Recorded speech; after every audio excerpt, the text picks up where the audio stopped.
নমস্কার, আমার নাম নন্দিতা সরকার। আমি ইউনিভার্সিটি বিটিআন ইভিনিং কলেজের বিএড সেকশনের ফার্স্ট সেমিস্টারের একজন ছাত্রী।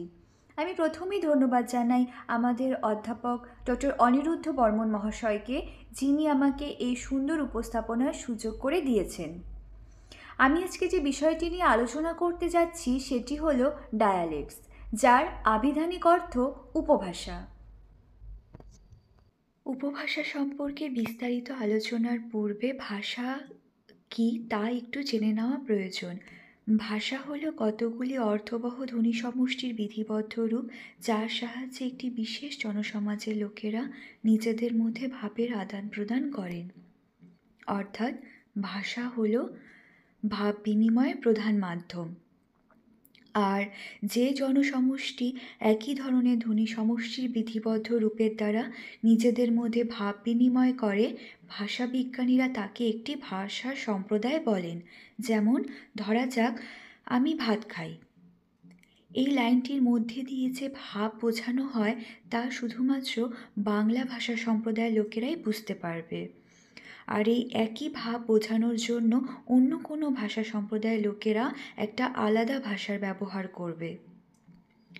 আবার ভাষা সম্প্রদায়ের মধ্যেও ভাষার রূপ সর্বত্র সমান হয় না। যেমন বাংলা ভাষারও অঞ্চলভেদে পার্থক্য রয়েছে। কোনো ভাষার অঞ্চলভেদে রূপের পরিবর্তনকে আঞ্চলিক ভাষা বা উপভাষা বলা হয়ে থাকে। আঞ্চলিক ভাষা নির্দিষ্ট অঞ্চলের জন্য নির্দিষ্ট থাকে।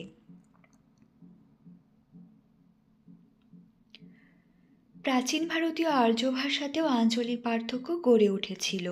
ঠিক তেমনভাবেই বাংলা ভাষাও এই নিয়মের ব্যতিক্রম ঘটেনি। শুধুমাত্র যে বাংলা ভাষাতেই আঞ্চলিক পার্থক্য দেখা যায় তা নয়, অন্য ভাষাতেও আঞ্চলিক পার্থক্য রয়েছে। বাংলা ভাষার প্রধান 5টি উপভাষা হল রাঢ়ী উপভাষা, বঙ্গালী উপভাষা, বরেন্দ্রী উপভাষা, ঝাড়খণ্ডী উপভাষা ও কামরূপী উপভাষা। রাঢ়ী উপভাষা। রাঢ়ী উপভাষা মূলত কলকাতা, উত্তর 24 পরগনা, হাওড়া, হুগলি, বাঁকুড়া, নদিয়া, দক্ষিণ 24 পরগনা প্রভৃতি জেলায় দেখা যায়। রাঢ়ী উপভাষার ধ্বনিতাত্ত্বিক বৈশিষ্ট্য হল ই, ই, ও, উ এর স্থানে ও উচ্চারিত হয়। যেমন মধু। মধু এই শব্দটিকে যদি আমরা সন্ধি বিচ্ছেদ করি তাহলে হবে ম যোগ অ যোগ ধ যোগ হস্যু। এই মধু শব্দটিকে রাঢ়ী উপভাষাভাষী লোকেরা ময়ে ওকার ধয়ে হস্যু হিসেবে উচ্চারণ করে। রূপতাত্ত্বিক বৈশিষ্ট্যের মধ্যে রয়েছে কর্তৃকারক ছাড়া অন্য কারকে বহুবচনে দের বিভক্তি যুক্ত হয়। যেমন করণ কারকের ক্ষেত্রে তোমাদের দ্বারা এ কাজ হবে না। বঙ্গালী উপভাষা। বঙ্গালী উপভাষা মূলত পূর্ববঙ্গের বিভিন্ন অঞ্চলে প্রচলিত। যেমন বাংলাদেশের ঢাকা, ময়মনসিংহ, ফরিদপুর, বরিশাল, খুলনা ও চট্টগ্রাম জেলায় বঙ্গালী উপভাষাভাষী লোকেরা থাকেন। যেমন বঙ্গালী উপভাষার বৈশিষ্ট্য হলো, ধ্বনিতাত্ত্বিক বৈশিষ্ট্য হলো দন্তস্বয় হস্যু এবং তালবস্যয়ের স্থানে হ উচ্চারিত হয়। যেমন বস, বহ। রূপতাত্ত্বিক বৈশিষ্ট্যের মধ্যে রয়েছে অধিকরণ কারকের বিভক্তি হল ত। যেমন বাড়িত থাকুম। বরেন্দ্রী উপভাষা। বরেন্দ্রী উপভাষা মালদা, দক্ষিণ দিনাজপুর, রাজশাহী, পাবনা প্রভৃতি জেলায় দেখা যায়। বরেন্দ্রী উপভাষার ধ্বনিতাত্ত্বিক বৈশিষ্ট্য হল শব্দের শুরুতে র স্থানে অ উচ্চারিত হয় এবং শব্দের আদিতে যদি অ থাকে সেই অয়ের স্থানে র উচ্চারিত হয়। যেমন আম, রাম আর রস, অস। বরেন্দ্রী উপভাষার রূপতাত্ত্বিক বৈশিষ্ট্য হল অধিকরণ কারকে কখনো কখনো ত বিভক্তির প্রয়োগ দেখা যায়। যেমন ঘরে, ঘরত। ঝাড়খণ্ডী উপভাষা। ঝাড়খণ্ডী উপভাষা মানভূম, সিংভূম, ধলভূম, দক্ষিণ পশ্চিম মেদিনীপুর অঞ্চলে প্রচলিত। যেমন ঝাড়খণ্ডী উপভাষার ধ্বনিতাত্ত্বিক বৈশিষ্ট্য হল অল্পপ্রাণ ধ্বনিকে মহাপ্রাণ উচ্চারণের প্রবণতা দেখা যায়। যেমন দূর, ধূর, পতাকা, ফতাকা। ঝাড়খণ্ডী উপভাষার রূপতাত্ত্বিক বৈশিষ্ট্য হল অধিকরণ কারকে অবিভক্তি দেখা যায়। এবং সর্বশেষ উপভাষা হলো কামরূপী উপভাষা বা রাজবংশী উপভাষা।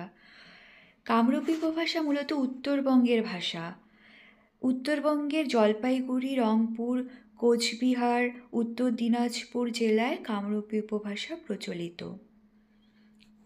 কামরূপী উপভাষার ধ্বনিতাত্ত্বিক বৈশিষ্ট্য হল পদের শুরুতে অবস্থিত র ধ্বনি লোপ ঘটে, যেমন রাজা, আজা। আর রূপতাত্ত্বিক বৈশিষ্ট্যের মধ্যে রয়েছে বহুবচনে লা বিভক্তি যুক্ত হয়, যেমন মানুষগুলো, সেটা কামরূপী উপভাষায় হয়ে যায় মানশিলা, যতজন, যতলা। উপসংহার: উপভাষা হলো একটি ভাষার অন্তর্গত এমন বিশেষ রূপ যা একটি বিশেষ অঞ্চলে প্রচলিত, যার সঙ্গে আদর্শ ভাষা বা সাহিত্যিক ভাষার ধ্বনিগত, রূপগত ও বিশিষ্ট বাগধারাগত পার্থক্য আছে।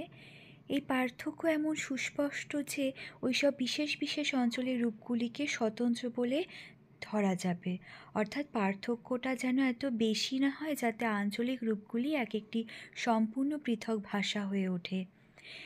কিন্তু ভাষা উপভাষার পার্থক্যটি সুস্পষ্ট হয় না, কারণ ভাষা ও উপভাষার মধ্যে পার্থক্যটি চূড়ান্ত নয়।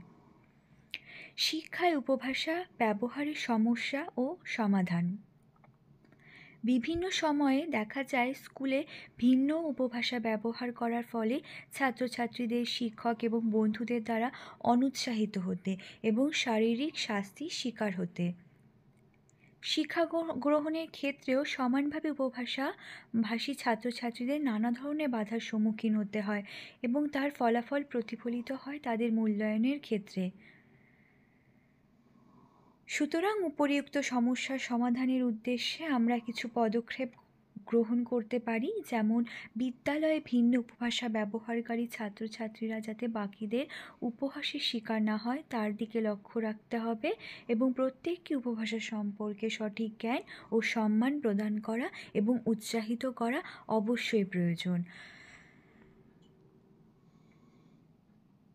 থ্যাংক ইউ, অসংখ্য ধন্যবাদ আমার এই পুরো ভিডিওটি শোনার জন্য।